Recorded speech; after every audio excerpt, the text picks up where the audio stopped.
کر رہا تھا حیا کے حوالے سے، تو حضور نے فرمایا دع فإن الحیاء من الایمان، چھوڑ دو اس لیے کہ حیا ایمان میں سے ہے۔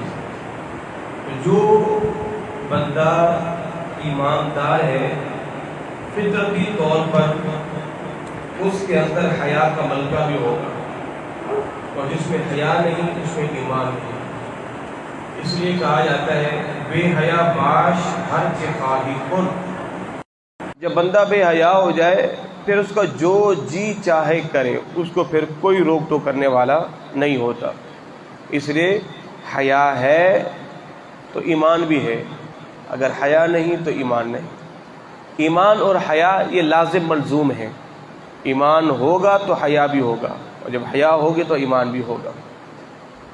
حضرت ابو ہریرہ رضی اللہ تعالی عنہ سے مروی ہے، حضور نے فرمایا قال الایمان بضع وسبعون او بضع وستون شعبۃ، حضور نے فرمایا ایمان کی 60 یا ایمان کی 70 شاخیں ہیں، فافضلها قول لا الہ الا اللہ، اور ایمان کی افضل شاخ جو ہے وہ لا الہ الا اللہ ہے، اور ایمان کی سب سے نچلی شاخ جو ہے وہ راستے سے تکلیف دہ چیز کو ہٹانا۔ تو افضل ایمان کا حصہ لا الہ الا اللہ ہے، اور یوں سمجھے کہ ایمان کی چھوٹی سی چھوٹی شاخ جو ہے وہ راستے میں سے تکلیف دہ چیز کو ہٹانا۔ حضرت ابو سعید خدری رضی اللہ تعالی عنہ سے مروی ہے کان رسول اللہ اشد حیاء من الحذراء، جناب ابو سعید خدری فرماتے ہیں اللہ کے نبی صلی اللہ علیہ وسلم اتنی شرم و حیا والے تھے، فرمائے کہ اگر پردے میں بیٹھی کنواری لڑکیوں سے بھی سرکار زیادہ شرم و حیا والے تھے۔ فَإِذَا رَأَى شَيْئًا يَكْرَهُهُ عَرَفْنَاهُ فِي وَجْهِهِ، اور اگر کوئی بات سرکار کو ناپسند ہوتی تو ہم حضور کے چہرے سے پہچان لیتے سرکار یہ چیز یہ کام یہ فعل ناپسند ہے۔ یعنی اتنی شرم و حیا والے کہ سرکار اس پر کلام بھی نہیں کیا فرماتے تھے۔ اللہ اکبر۔ حضرت ابو سعید خدری رضی اللہ تعالیٰ سے ہی مروی ہے اگلی حدیث پاک ان من اشر الناس عند اللہ منزلۃ یوم القیامہ، اللہ اکبر۔ میرے مصطفیٰ نے فرمایا قیامت کے دن لوگوں میں سے بدترین شخص وہ ہوگا الرجل یفضی الی المرأة وتفضی الیہ ثم ینشر سرها، کہ ایک آدمی اپنی زوجہ کے قریب جائے یا اس کی زوجہ اپنے مرد کے قریب آئے اور وہ حقوق زوجین ادا کریں اور پھر صبح کو وہ راز کھول دیں۔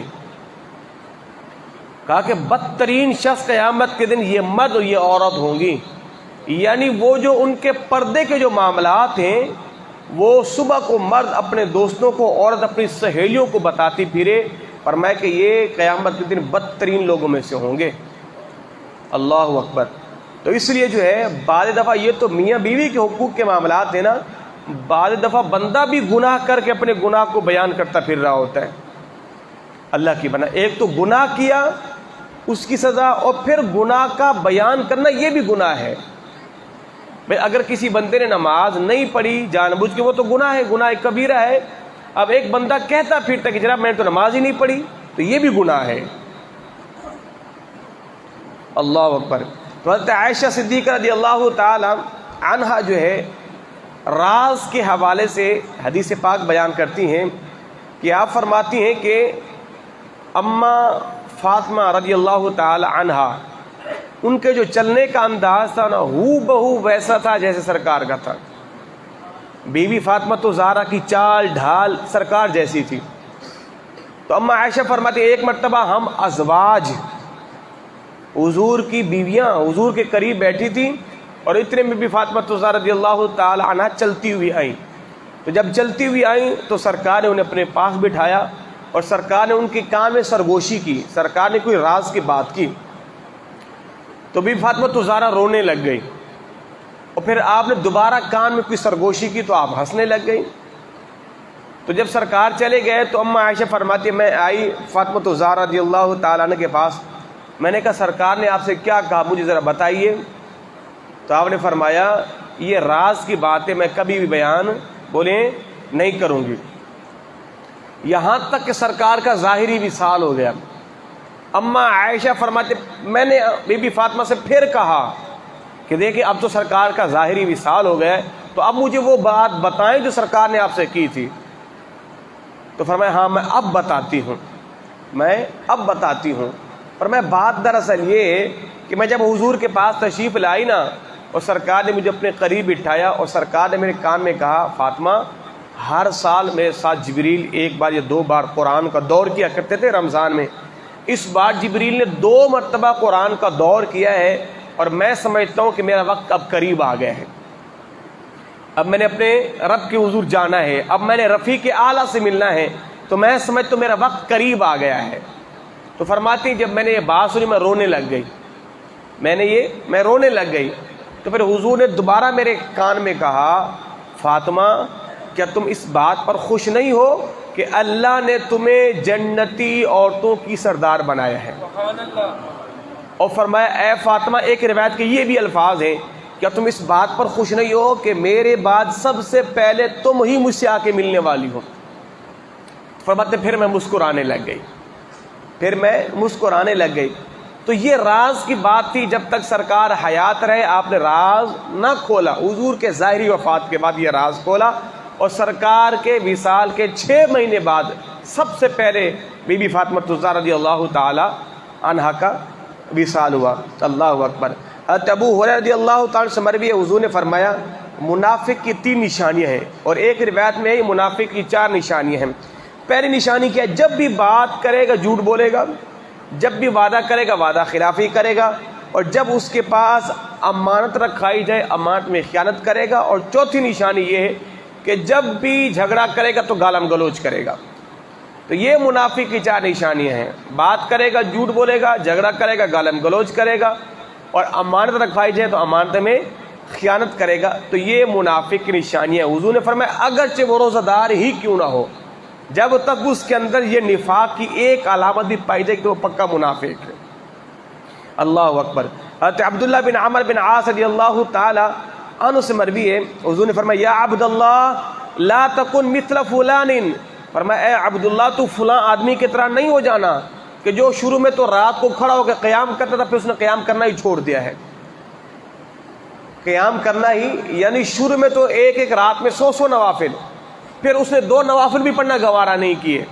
تو فرمایا کہ اللہ کی بارگاہ میں تھوڑا عمل اس میں ہمیشگی ہو. کوئی بندہ ایک رات میں 1000 نوافل پڑھنا شروع کر دے تو اگلے ہفتے سے چھٹی کر دے گا. تو بہتر یہ کہ ہر رات اگر پڑھنا ہی ہے تو 2 رکعت نماز نفل پڑھیں, کم ہو اور اس کے اندر ہمیشگی ہو. جناب ابو ہریرہ رضی اللہ تعالی سے مروی ہے حضور نے فرمایا الکلمۃ طیبۃ صدقۃ, اچھی بات بھی صدقہ ہے. اچھی گفتگو کرنا بھی صدقہ ہے. جناب ابو ذر رضی اللہ تعالی سے مروی ہے حضور نے فرمایا لا تحقرن من المعروف شیئا, فرمایا نیکی کو حقیر مت سمجھنا.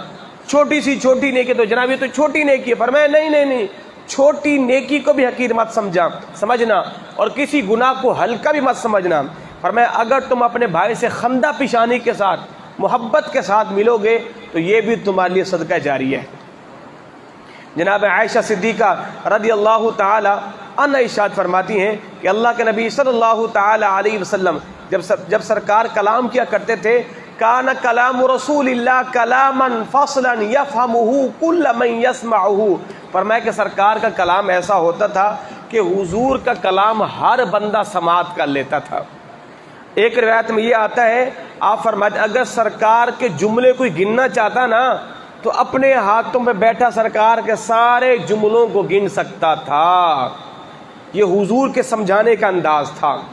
سرکار جو ایک لفظ کو 3 مرتبہ دہراتے تھے جب سرکار واعظ کیا کرتے تھے تاکہ دور نزدیک بیٹھے ہر بندے کو سمجھ آ جائے. تو یہی جو ہے تبلیغ کا اور یہی اصلاح کا انداز ہونا چاہیے. ہر گفتگو کو ٹھہر کے اور ہر گفتگو کو احسن انداز میں کیا جائے. مگر ہمارے ہاں قوم جو ہے ایسی گفتگو سننے کا جو ہے وہ مزاج ہی نہیں رکھتی. ہماری قوم کہتے ہیں کہ مولوی صاحب شروع میں آتے ہی 5واں گیئر لگاؤ اور بات بھلے سمجھ آئے یا نہ آئے بس آخر میں نعرہ لگنا چاہیے کہ مولوی صاحب نے بڑا دبا کے بیان کیا ہے. تو یہ انداز اصلاح کا نہیں ہے. ٹھیک ہے جی, اگر آپ کی بلا امیر اہل سنت کے بیانات کو سنیں تو آپ کو کوئی ایسا جذباتی جملہ نہیں ملے گا کہ سننے والا یہ کہ مجھے تو اب سمجھ ہی نہیں آیا. مجھے تو لفظ سمجھ ہی نہیں آیا. تو قوم یہ معیار بنائے کہ دھیمی گفتگو سننے کا مزاج بنائے. تو جب میں آیا تھا یہاں پہ شروع میں تو 1 سال تک لوگوں کو خیر میری باتیں سمجھ نہیں آ رہی تھی کہ نہیں وہ سب ذرا دبا کے جوشیلا بیان جذباتی ہونا چاہیے. جذباتی؟ ابے خدا کے بندے رگے پھاڑو گے ہماری کتنا جذباتی ہونا چاہیے. جذباتی بیان جو ہے یہ اصلاح کے لیے کارگر ثابت نہیں ہوتا.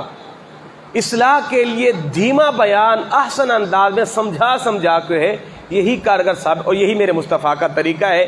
اندازہ لگائیں اما عائشہ کیا فرماتی ہیں، اگر کوئی سرکار کے جملے انگلیوں پہ گننا بھی چاہتا گن سکتا تھا. حضور اتنی دھیمی اور اتنی احسن انداز میں گفتگو فرمایا کرتے تھے. تو اللہ رب العزت ہمیں بھی کما حق ہو لوگوں کی اصلاح کے لیے صحیح گفتگو کرنے کی توفیق عطا فرمائے. آمین.